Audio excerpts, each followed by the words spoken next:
My guest today runs a coffee brand. Now, this is a sector we know a thing or two about. He's coming on the Grow with Evergreen podcast because their business is doing a few £100,000, but the online side of their business, well, that's pretty new. And they've just taken or are taking their first tentative steps online. And they want to pick my brains on what they should do, how they should do it, and how they can compete in a very saturated market. It's going to be good fun. Strap yourselves in. Let's go. Welcome to Grow with Evergreen, the podcast designed to help you grow your business by providing practical insights into all things paid media, creative, and digital strategy.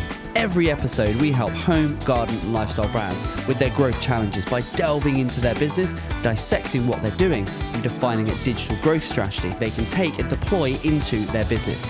Let's get into it. Right, welcome back, beautiful people. I hope everyone is doing well on this fine day. So today we have a chap called Matt joining us on the pod. His brand is Copper Coffee Roasters.co.uk. Small business, selling coffee as well as everything you would think of with a coffee brand that's related to the wonderful world of coffee. They've got a wholesale arm to their business. They've got a shop in Surrey, in Cobham, of all places. So if you're in that neck of the woods, go and check it out. And they sell machines and various other coffee paraphernalia. And their e-commerce side is just really getting going. It's sort of early doors. They're doing about 10K online a month, and are struggling to compete. It's this is a sector we know very well. We have had some real success in exactly this space, really scaling another coffee brand who shall remain nameless.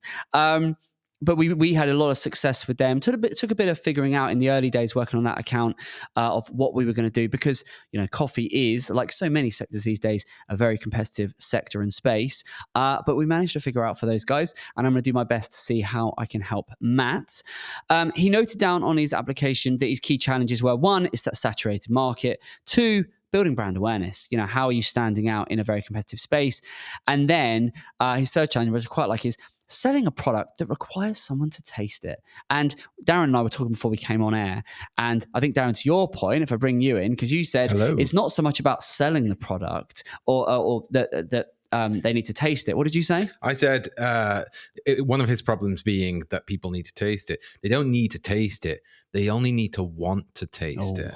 See, I love that. So I had to bring him in because that's good. You think that's good. That is good. I like that. So their brand is, they're just dipping their toe in the water when it comes to Google. So they're doing a little bit of Google ads, spending about £1,000, £1,500 a month. They've got an agency doing that. They want to grow. They want to grow all sides of their business. So the wholesale side, the machines, the shop. They're looking at opening up another shop. So they've got, in Matt's own words, he's got a lot of fingers in a lot of pies and is doing various things, even some international expansion plans, which he'll tell us about. Although I am going to say he really should focus on his domestic market first and really get that going. And yeah, I'm going to try and think about our past experience in terms of what we did for the coffee brand we supported, and see if I can share some of those pearls and those little golden nuggets and help him on his way. Darren, if you do the honors and bring Matt in, that would be amazing. And we'll get into this. I'm looking forward to this. I love the wonderful world of coffee. Matt, are you there, my friend? I am indeed. Hi, how are you? Good. Very good. Thank you. Yeah, really good. Thank you. How are you doing? You well? Yeah, very well. Thank you. Good. Well, thank you for joining me on the pod. I really appreciate it. Excited for this one because love talking coffee. I've worked in this sector on and off for a few years now, which is going to hopefully be super relevant for you. Do you want to just give us 30 seconds? What is your business? Just sort of paint a picture for us in terms of what is Copper Coffee Roasters. Go for it. Over to you. Yeah, absolutely. So we're a specialty coffee roaster primarily. So we sell wholesale coffee to coffee shops primarily in and around Surrey. We sell machinery. I spend a lot of my time doing training and sort of training baristas for my customers. We also have a coffee shop in the same building where we roast, so you can come and have a cup of coffee that was roasted literally 10 feet away, and you can sit and watch the roasting process, which is good fun. And then we also, as obviously why I'm here, we have an e-commerce site and arm to our business. So yeah, we sell great word, by the way, paraphernalia. I use that word a lot, but so we sell bags of coffee from all over the world. All specialty coffee. A lot of some very we talk about single origin, sort of very like farm specific or like plot of land specific, and then all sorts of coffee making toys. So yeah, your AeroPresses, V60. So yeah, so that's us in a bit of a nutshell. Good stuff. I like it. So, when did the e-com site first go live? Just want to get a bit of backstory, a bit of history there.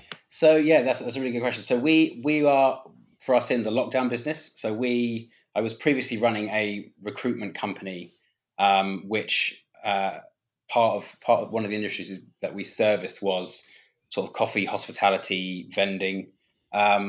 So the coffee roasting it was essentially going to be a bit of a passion project, Okay. or more or less for a bit of a laugh. Um, Place a deposit down in the roaster. 4 weeks later, Boris comes on the TV and says, "Right, everyone, stay home." Essentially shuts London, essentially shut down my recruitment business. We went bust within about a year, despite all the help that we could get.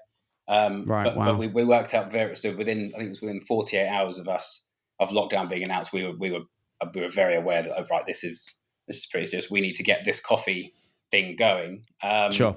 So very quickly pivoted from being, oh, this is going to be a bit of a laugh, let's roast some coffee, sell to some friends, and see what we can make of it, to, right, how the hell are we going to make our money doing this? So, and obviously every coffee shop was closed, every restaurant was closed, and coffee consumption essentially went from being out and about on high streets, restaurants, hotels, to being drunk at home. I think there's a stat somewhere, I can't remember who came out with it, but essentially they worked out that the tonnage of coffee being roasted and sold and being consumed didn't actually change almost at all over COVID, or at least in the initial Right. phases, Yeah. because essentially people are like, well, I need coffee. If I can't get it at my local coffee shop, I'm just going to make it at home. So coffee consumption didn't actually change. It basically Yeah.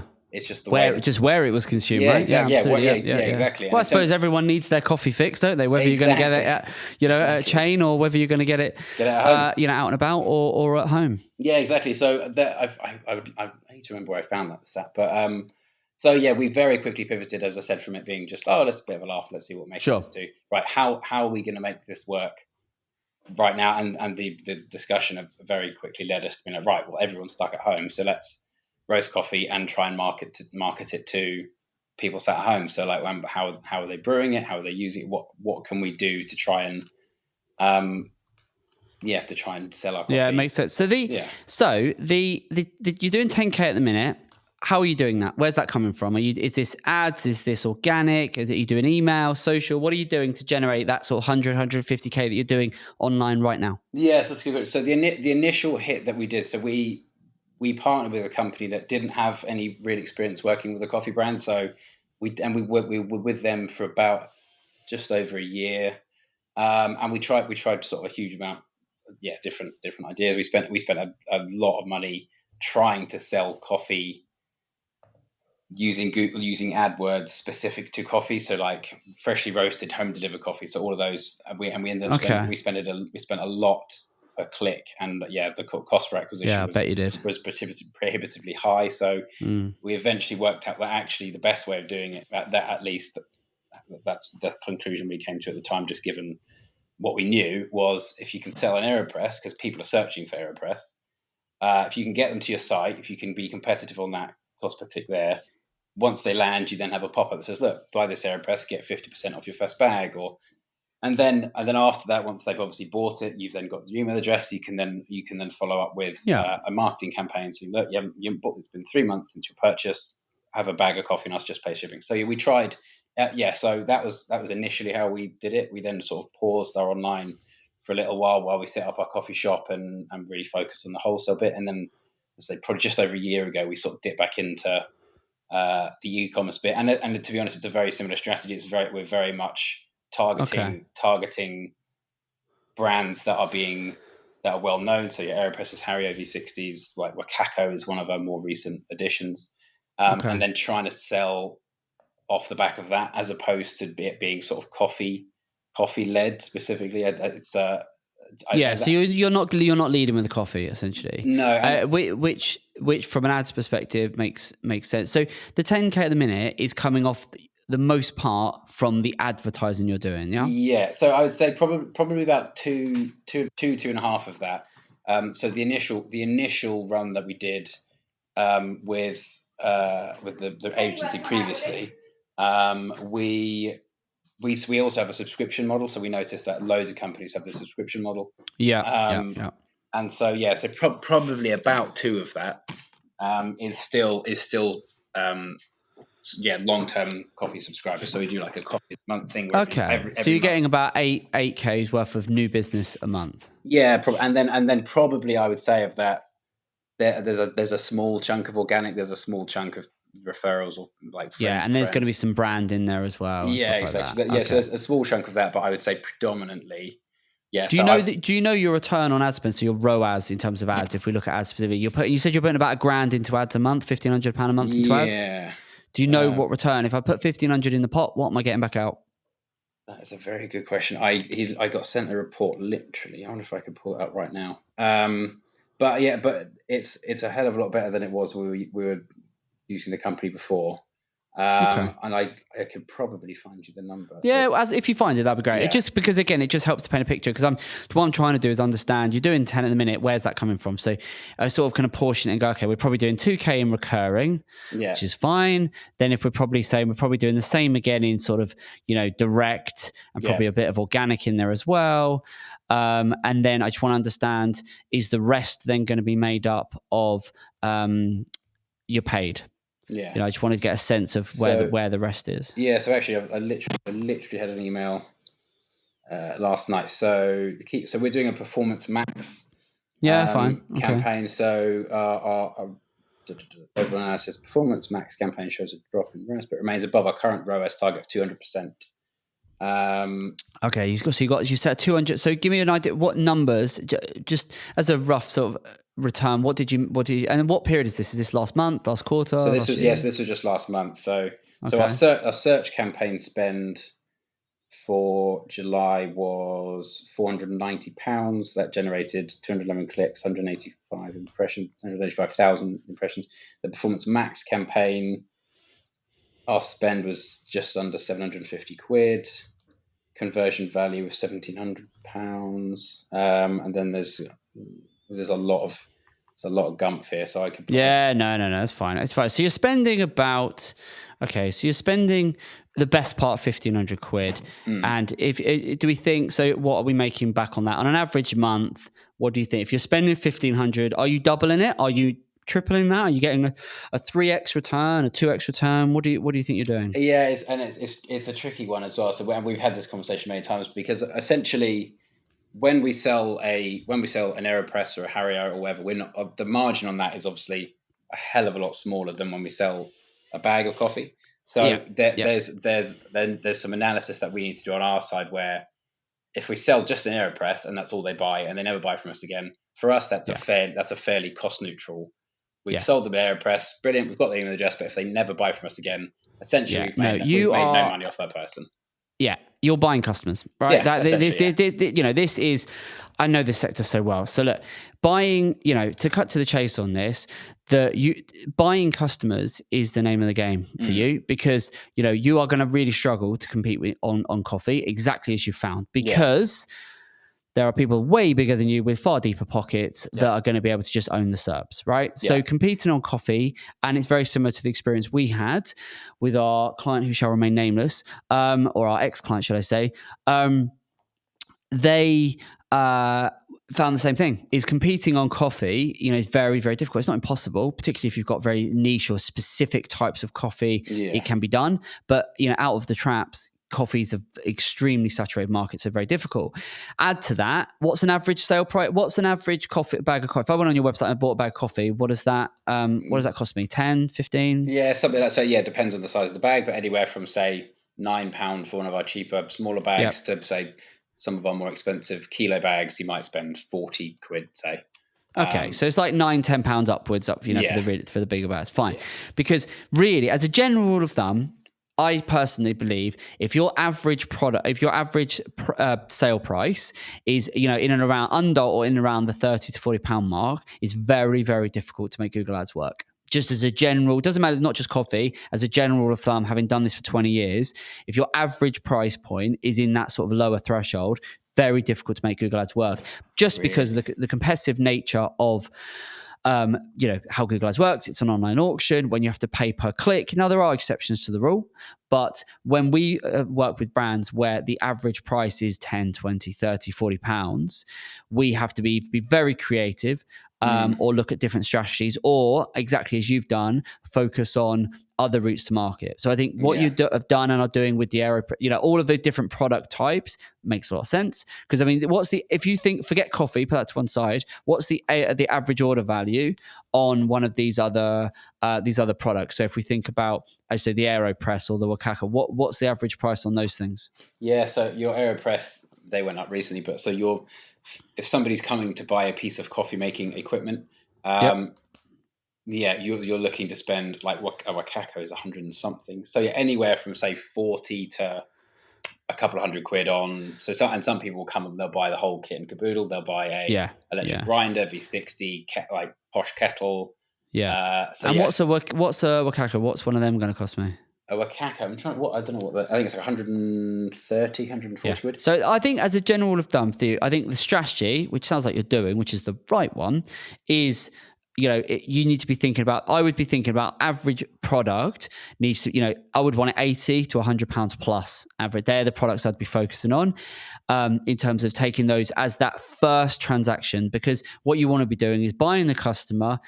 From a customer's perspective, it makes all sense. If I'm buying the product, now I'm on the website, right, I'll have a look, I'll buy the product. You're getting the details. So the lifetime value is, not everyone's going to repeat purchase, but a decent number, 20, 30, 40% will. Yeah. So understanding and running the numbers. So that's why for you, this is a numbers game. And to scale this up. But what you want to do, I would be prepared to break even or make a little bit on the first transaction, as long as the average customer, as long as I could get enough volume in that I could put some scalability into this. But then you need to work out your lifetime value. It's exactly what we did when we worked in this space. Is we worried not about the first transaction. But we did take very similar steps to not focus in specifically on just the coffee. We did do some of that in the end, but we were very creative with the different types of machines and other products that we used as the linchpin to get footfall to the site. And then we were able to sort of build out from there. But we really calculated what the lifetime value was when we could get some decent volume in. So I think, do you know that? Have you tracked that? Are you measuring that? No, so that's good. Yeah, good point. No, so we don't know that necessarily. So you need to get all over that. Yeah, you need to understand, pull your data. How often is, pull the last 12 months worth of data. How many people, what percentage of people have repeat purchased a second time, a third time? What's the AOV on those second and third purchases? So you can get a blended, first 12 months, first 24 months value from it, from a customer, because then that will enable you to make better marketing decisions. Okay. So I think that's one thing to do. There's so many things there. The other thing, subscription. How long have you got? This could be a long one. This could be a long. There's so many. So the subscription model. If I'm subscribing? What's that costing me on a monthly basis? So it's something similar. So I think our coffee of the month subscription it's like £9 a month for a small bag. You can also do and then 18 quid a month for the half a kilo bag. Okay, and how many people have you got subscribed right now? That's a good question. Yeah, in the 50 plus, so not thousands. No, it's fine. I'd love thousands, because it's just a nice. Yeah. It's a nice number to look at. We all love recurring income, right? Yeah, exactly. It's beautiful. Yeah. Do you know the average length with which a subscriber remains with you? That is a very good question. I would say we don't lose many. In the last couple of years, we've only lost literally only lost a handful. Fine, but the list is very small at the moment. So again, this is things. What I'm telling you now is things you need to be thinking about moving forward, right? Because I would absolutely be making the subscription side of the business model, key. I'd be putting that right in the middle of this. And there's various creative ways you could go with that. Subscribe to get. There's all sorts of ways in which you could be very creative with how you encourage people to subscribe, albeit because you're going to lean in with some of the non-coffee products and stuff like that. So building your subscriber list, absolutely key. I would have an email sequence. Anyone that, do you have pop-ups and what stuff like that on the website that pop up and for email capture? Yes, we do. Yeah. So we have, again, probably not something I spent enough time staring at. Just as I said, too many fingers and too many pies. Yeah. Too thin, but there's everything's a priority, right? I get it. Everything needs to be done yesterday. Where is this pop-up then? Should it be on the website after a certain amount of time, or? I'm sure it's a timed. Let's have Sure, it's a I'm just having a little look around. For anyone that wants to do similar, go to coppercoffeeroasters.co.uk. It is a mouthful. It is a little bit. It's. I like the packaging. Very simple, clean, clear. It's nice. Here we go. Summer is back. Right. Okay. So you got a pop up, but all you're trying to entice me to buy. I'm not ready to buy. I've already been on the site 30 seconds. So you need to make that work a lot harder. Give me an incentive, give me a reason, get me to, subscribe and I'll get a 10% discount. Give me something. Don't ask, give before you expect to receive. You're just saying, hey, buy our product. I'm not going to do that. So I like it. Yeah, that's fair enough. So I think with your subscribers, you need to make that absolutely key in terms of to drive that forward. But what you're going to need to understand when you go beyond the first 50, 100, because right now you're just, it's kid stuff. But as you start to kick this on, what you're going to want to understand is, one, it's good to have a lower £9 option, 18 option. I would have a third option as well. Kick it on, get into a 30s range in terms of subscription. Give me the full beans. Give me everything for 35 quid a month or something. Yeah. But also what you're going to want to do with this is understand how long a customer stays with you as a subscriber.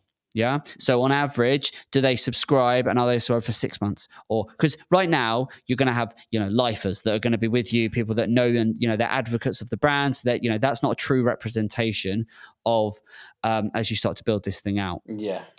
And I can tell you from experience that I know that even really much more established, much bigger brands, don't be thinking, oh, we've only got 50 subscribers, that's not very many. I know various coffee brands, because I've been in this sector for, who you would think would have tens of thousands of subscribers, and they have very modest numbers of a few hundred. So, if you can get that model to even a couple of hundred, 200-300 subscribers, that becomes a very interesting part of the business. Yeah. And as long as you can maintain a customer for, it's very different. If your average customer lifetime for being a subscriber is 6 months versus 9 months versus 12 months, the revenues you can earn off that and what you can afford to buy a subscriber for changes radically.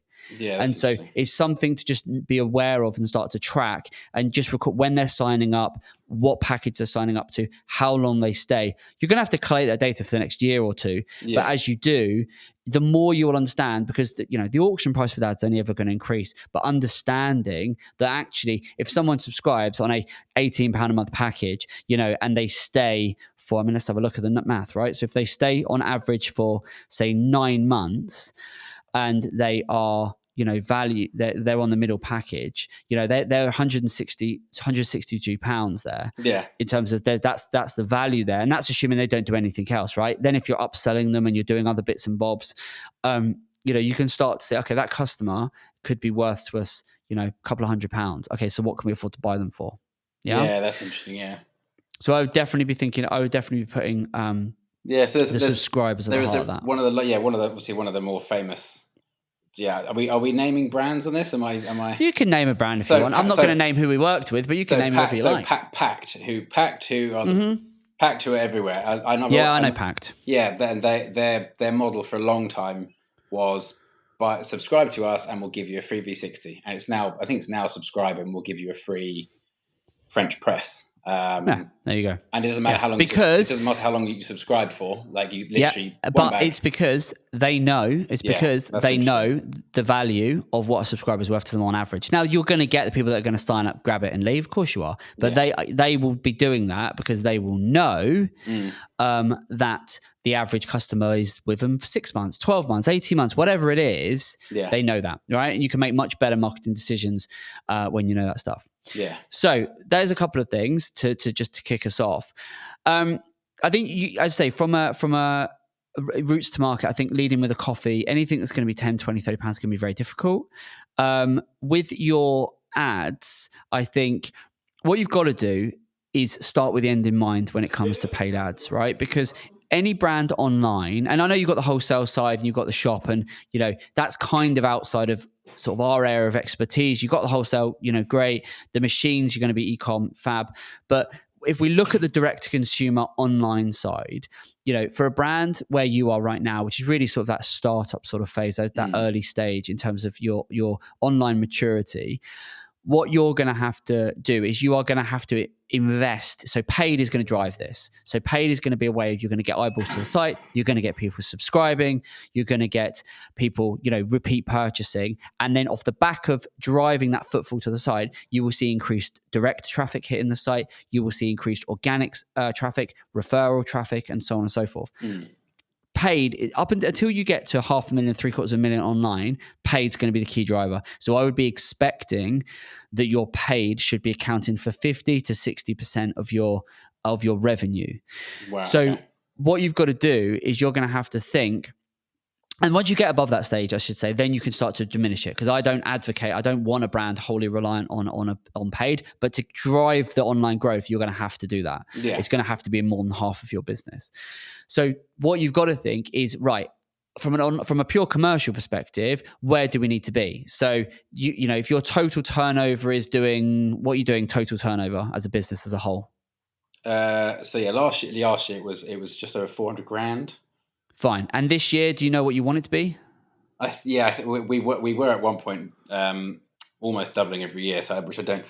This year we sadly won't do that again. But yeah, it will be close to 600-ish. So you're going to do about 6. So you want to grow by about 50%. So if you want to grow to 600, what you're going to have to do is understand, and I'm sure you do, but where's that growth going to come from? So if we want to add an extra 200, is that 200, what proportion of that 200 is going to come in increased wholesale, in increased, revenue from the shop, and then therefore what is left that needs to come from the online side? Yeah.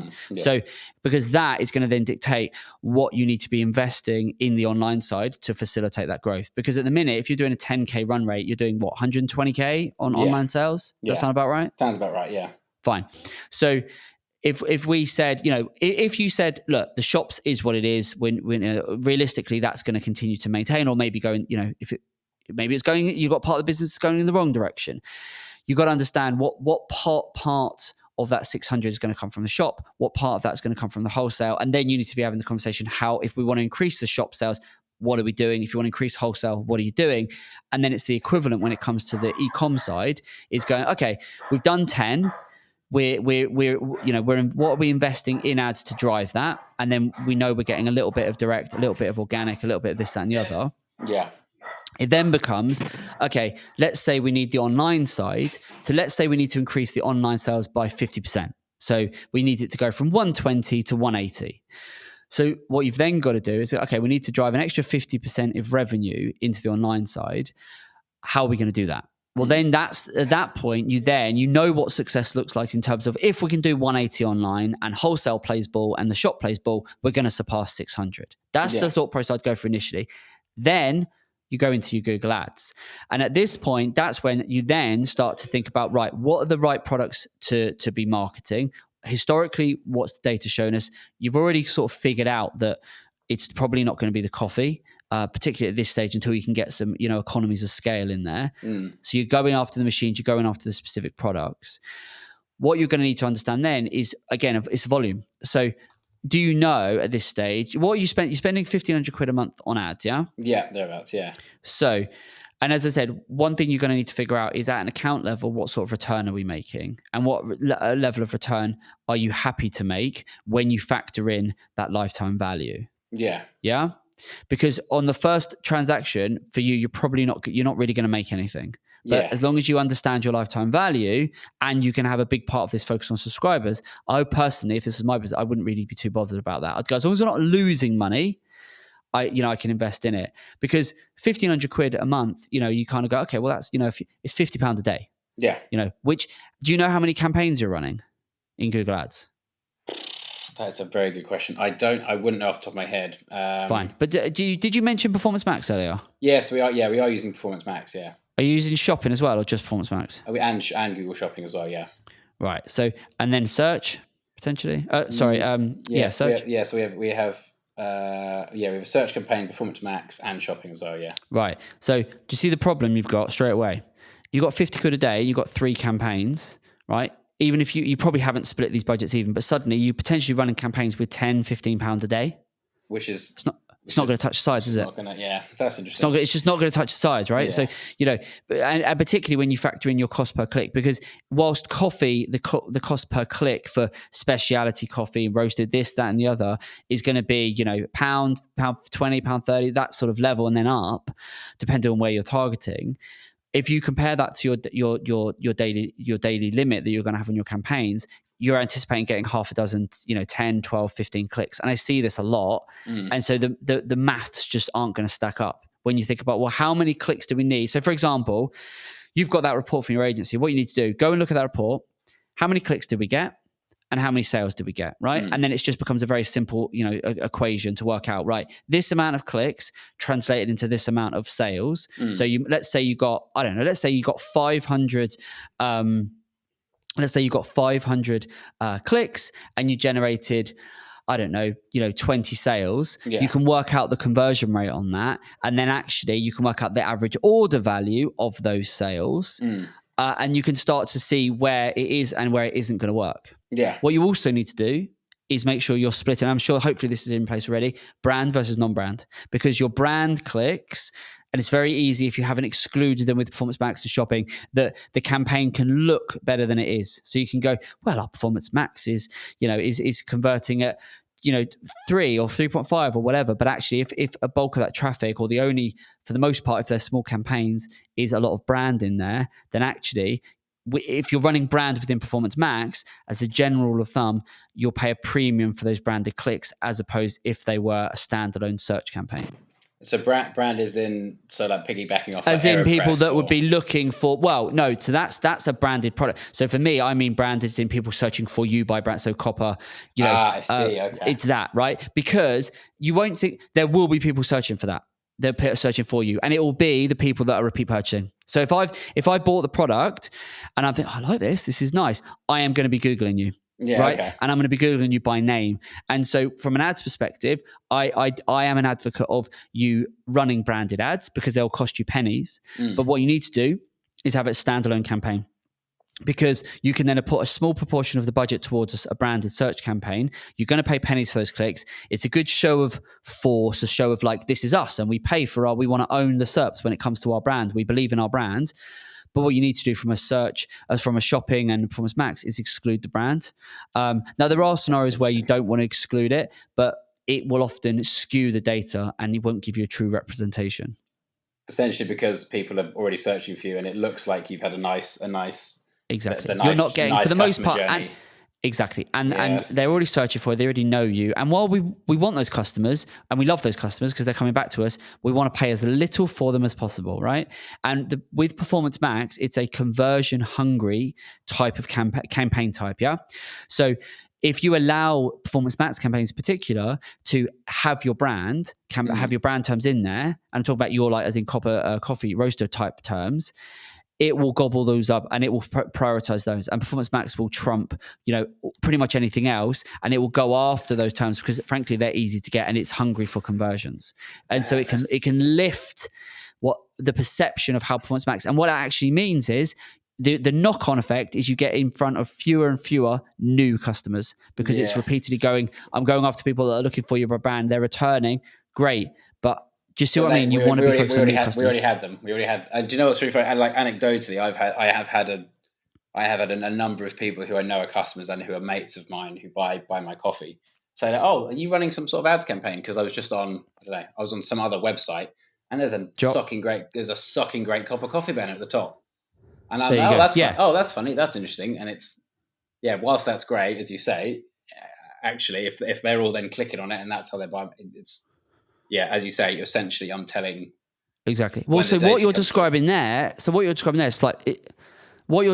slightly different. So that will be part of the Performance Max campaign. And that's basically retargeting, right? So it's going to be display advertising. They're seeing visual banners. They're being retargeted. Nothing wrong with retargeting. We like retargeting. And if they're not searching for the product and they're just seeing the banner, hey, that's part of retargeting. Just, you need to tell your pals not to click on the ad. So that's slightly different, right? Yeah. Don't spend my money. Stop spending my money. Yeah, basically that. Just stop clicking on our ads, please. But that's part and parcel of, that's part of Performance Max. Performance Max is an all things to all people campaign type. Yeah. So these are little things where I just see, particularly when it's budgets are small and kind of every pound matters. You just want to make sure that, best practice is you should have a brand campaign standalone where you just give it a nominal budget and it does its thing. And it's very specific. On anyone searching for us by brand, we're off to the races. Then, what I'd be doing, would I be splitting Performance Max and shopping? Probably not. I would go into the account. I'd look historically at which has performed better. And then I would make a choice. At your level of budget, you haven't got the budget to be splitting it and running an experiment, running a test like this. You need dedicated. You need to be focused. I would be all in on Performance Max or all in on shopping because the budgets are so modest right now. Yeah, because otherwise, look, if you're spending £1,500 a day, that's £50 a day. Sorry, £1,500 a month. That's £50 a day. If you put, say, a £5 or a tenner a day into a branded search, suddenly I've got £45. If I'm then splitting that again, maybe in half or whatever, I'm really not giving much to play with, and therefore the knock-on effect from that is I'm just not going to get the clicks, and so on and so forth. The other thing I'd be doing, so there's that I think just maybe have to think about. The other thing you've got to remember as well, with both Performance Max and shopping, for the most part, I would imagine it's going to be the feed, the shopping feed that's going to be driving this, yeah? Well, certainly for shopping, and then for Performance Max, it's probably going to be 70% upwards that will be shopping ads that are showing, right? Yeah. That's generally what we would see. So what I would also be doing, and again, I don't know if you've done it, is I'd be looking at, of the products that you are advertising, which are the best sellers, which are the ones where they are selling. So do you know, are you, in terms of the feed that's coming in, do you know which products are being fed into Google's shopping feed? Yes. So is it just the equipment? Yes, I think we actually did tell the like don't waste your money on coffee. I'm pretty sure it's all the branded equipment stuff, and I think our best sellers are actually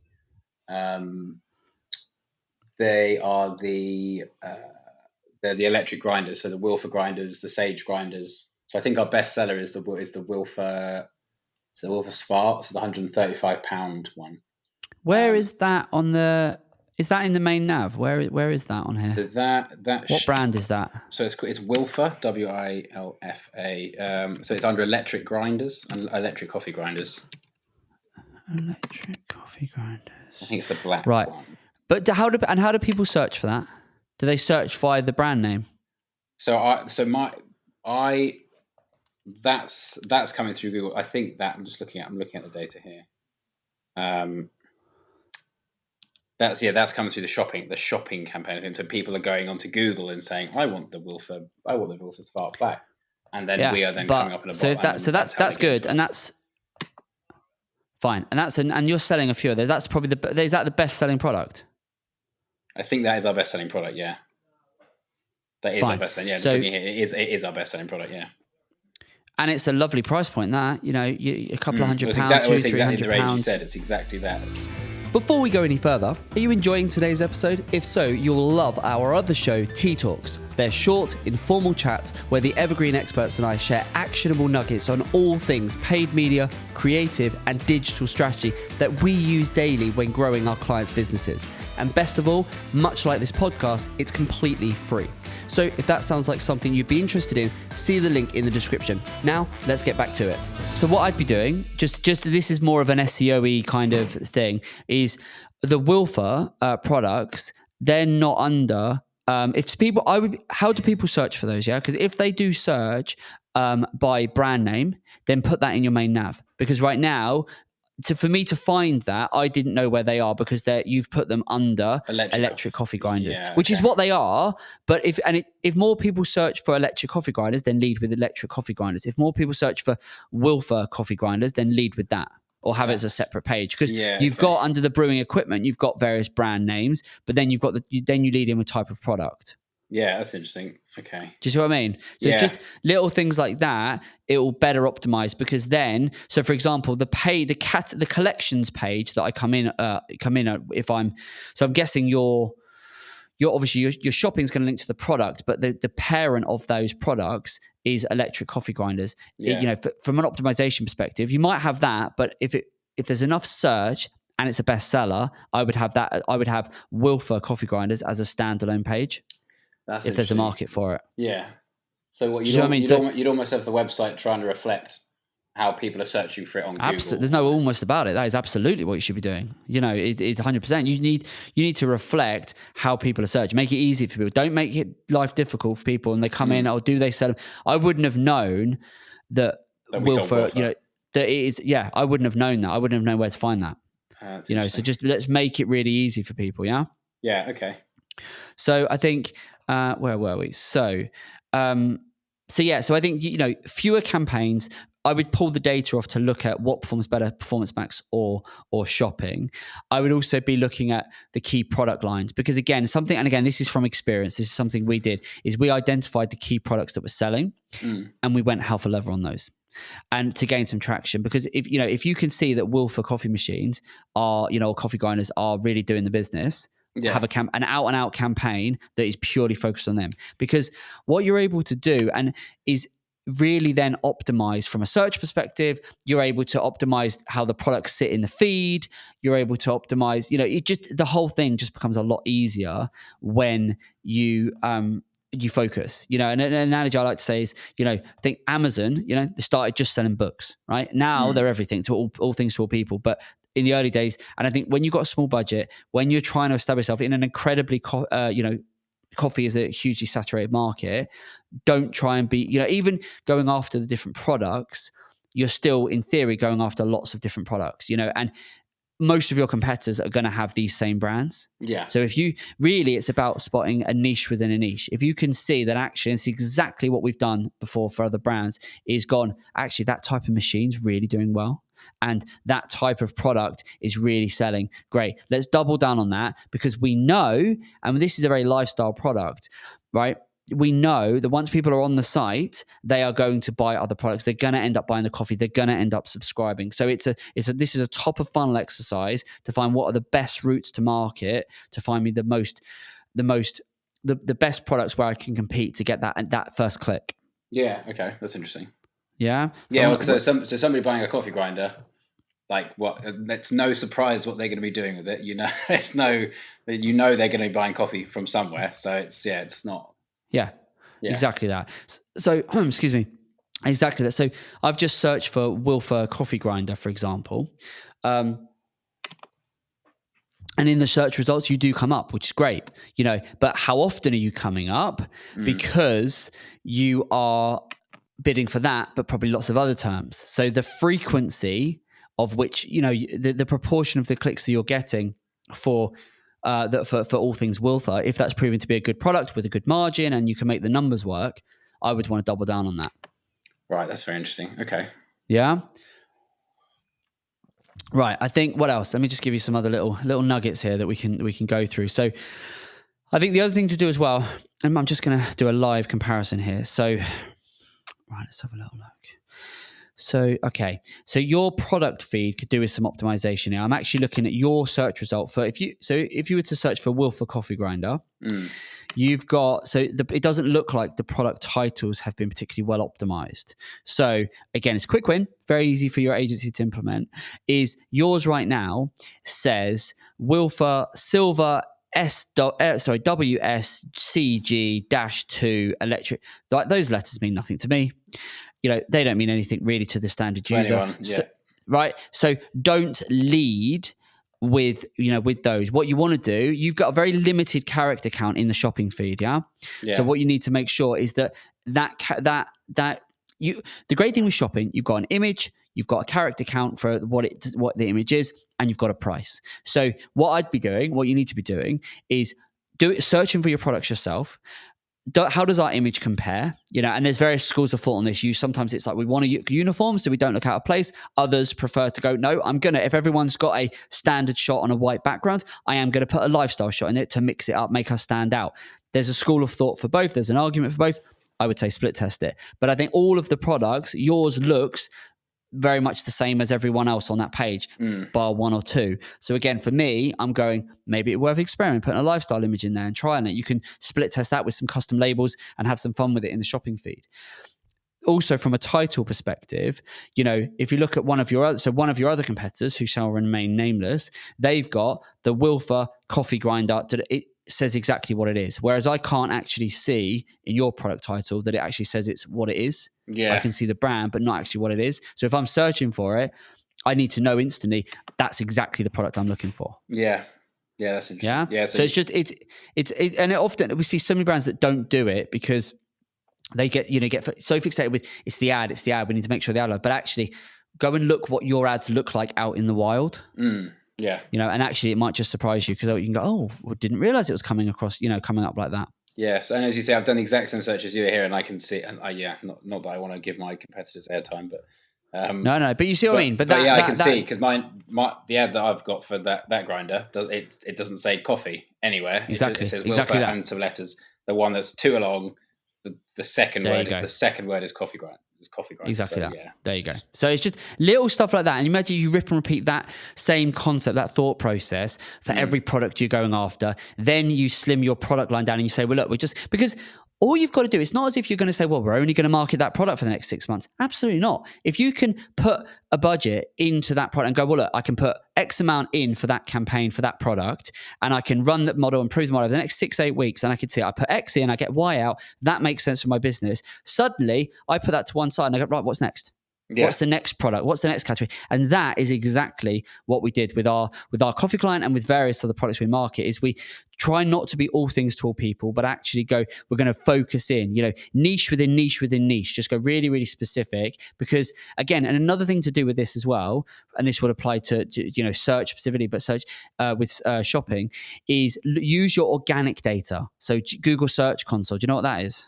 I'm not familiar with it now. Right. So Google Search Console, if you haven't got that set up, please go and set it up. It's a treasure trove. So that is all it's nothing to do with paid. It's your organic data. So in the same way, if you think Google Analytics, which I'm sure you know of, you use that. Yeah. Google Analytics is going to show you your traffic. Google Search Console is going to show you your search data. So it's going to show you how people are searching and finding your products organically. Okay. So what I'd be doing is I'd be going into that. You can look back over a year or so, 16 months, and you can go in and search for Wilfer. The reason you'd want to do that is find how it will tell you how people search for the product, all the little nuances and quirks and synonyms for how people search for the product. And you can take that information and apply that into your Google ads. Yeah. Right, which means you just cast a wider net for that product. And it just so you don't end up going, well, we're only going to market the Wilfer coffee grinder, and actually we're going to rely on people to search for exactly this. But actually, for the search campaign, if you build out and have, well, these are all the synonyms and variants and so on. And then from a shopping perspective, if you go to town and make sure that it's, the Ronseal approach, right? It's the product title, the page title, everything on the page clearly says this is exactly what it is. Yeah. It just better optimizes everything. You'll get it. And these are all marginal gains, but will enable you to get much more, much better return. Yeah. Okay. Yeah. Yeah. Good stuff. Right. What else did we want to cover today? Was there any questions you had while I'm looking through these other marketing challenges? Was there anything else you wanted to ask or go through? Yeah. So, I mean, I've asked this question of the agency we used before and the current one, and it's really, I don't know, when you're talking about paying somebody, it's always hard to gauge whether what you're being told is true. I don't know. I feel like a lot of this stuff, because I'm not SEO, I'm not a Google AdWords specialist. I used to run a recruitment business. We didn't do any paid advertising. It was all word of mouth. It was all cold calling. It was we didn't do anything. So this for us is still a very new venture in terms of the e-commerce bit specifically. Anyway. Yeah. So we spend 1,500 quid a month, for example. I'm something I've tried to find out is if I double my ad spend or triple it or quadruple it or so I think for us, setting that budget of what we should be spending in ads, we essentially picked 1,500 quid essentially out of thin air. I was like, well, that doesn't sound like too much. Everyone does. Let's not kidding. Everyone does. Everyone sort of goes, well, I'll spend $1,000. I'll spend $2,000. That's how everyone starts. Yeah. Yeah, and that we've kind of been running like that for a while. We haven't really touched base with the agency. Has sort of just been sort of ticking along. We've been seeing good numbers, and we've seen the ROI, and I'm like, great, this all looks great. But at no point really have I, again, probably because I'm being pulled in too many directions, but at what point do I go, Right. Okay. So that this works. We're making our money back and some. Right. Let's double it or triple it. Or how does one as somebody who's, I mean, I'm a coffee roaster. I'm not a Google Yeah, AdWords yeah, yeah, specialist. yeah. My job is, I know a lot So about look, I coffee think and I get what you're asking. I get what you're asking. There's a couple of things there, right? I think the first thing, start with the end in mind. So don't pluck numbers out of the thin air. Mm. What revenues do you need to make online? So the first thing I wouldn't even go near your Google Ads account until I understood and I challenged you on it and I got an answer out of you and said, what does success look like? What, in a year from now, in 3 years from now, what revenues do you want to do? That's key. And a lot of marketers don't do it. A lot of marketers love to prescribe before they've diagnosed, right? So they love to just jump in and go, we're going to do your Google Ads. We're going to jump on this. We're going to do this. We're going to do that. When was the last time you got in your car and started driving without a destination in mind? Like, you got to know what success looks like. So for me, that's where all of this always starts is, right. And I always say it's 3 Ps.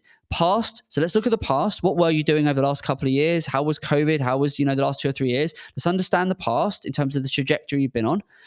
Then let's look at the present. Where are we today? What are we doing? Okay, you've told me we're doing 120K revenue. Great. Okay, so we're doing that. Right now, let's talk about the plan. The past, the present, the plan. What does the plan look like? And if you don't know it, then let's sit down, let's take the time to map it out and do some scenarios. Okay, so if we doubled the business online and we went to 250, would that be good? Would we be happy with that?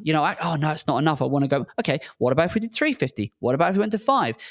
That is what you've got to understand, because that will then work backwards, will enable you to really go, okay, if I know I want to double the size of my business, that at least now gives me a firm idea of exactly where I'm going. Beyond that, what you've then got to do is you're going to have to, either you or whoever you're working with, agency support, you're going to have to really challenge them to understand, right, what are we getting? So what have we, you need to look at last 6-12 months. What have we put into the pot?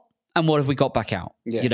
And what you need to look at that is as an overall. Forget the month, the day to day, week to week, because that's going to change. There's going to be highs, there's going to be lows. I would go, right, last 12 months, what do we put into Google Ads? And what do we get out? And then once they say, you put in X and you got Y out, great. Now, the next question you should be asking is, okay, now show me a breakdown of how our brand fed into that versus our non-brand. That's fundamental to understand, is what proportion, because then when they pull the reports off, it's not an exact science because there is a bit of movement in there, but you need to understand, okay, we need to put brand aside because those people know us, they love us, they buy from us repeatedly. There's only so much value in someone researching. We want those people, but the growth of our business is going to be in finding new customers. Right, so we need to split brand versus non-brand.